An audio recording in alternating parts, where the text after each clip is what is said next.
Hercules was again traveling around the world to accomplish more labors for the king Eurystheus. This time, he would have to find the famous Garden of Hesperides and return with one of his famous golden apples. When the goddess Hera married Zeus, she was gifted by Gaia with a beautiful tree from which golden apples grew. This tree was maintained by the beautiful and delicate Hesperides and guarded by Ladon, an immense dragon. In his search for the garden, Hercules encountered the Titan Prometheus, who was chained to a rock and had his liver devoured by a giant eagle. During the night, his liver was regenerated, and on the following day, the bird returned to feed again from it. Prometheus had been punished by Zeus for stealing the sacred fire and delivering it to mankind.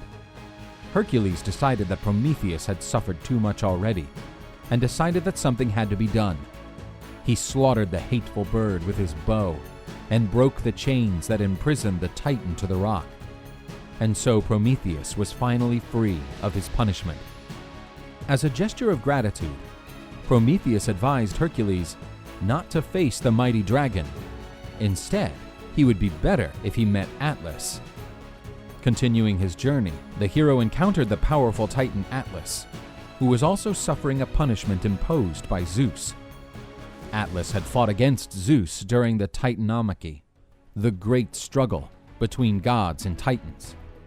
The defeated Atlas was forced to sustain all the weight of the heavenly vault on his back for all eternity. The Titan was the father of Hesperides and offered himself to bring the apples that Hercules needed, as long as he held the sky while the Titan visited his daughter's garden. Hercules nodded in agreement and made use of all his strength to withstand the sky's weight. Atlas left, and after some time, he finally returned. He brought the apples that Hercules needed, and, seeing the hero, he told him, "Here are the apples. But don't worry, I will give them to King Eurystheus myself." Hercules realized that he was about to be fooled, having then to sustain the weight of the whole world on his back for all eternity, and, in that moment, he used his intelligence. "Would you really do that for me? You're so kind. I can no longer face my cousin. But before that, I'd like to make a request.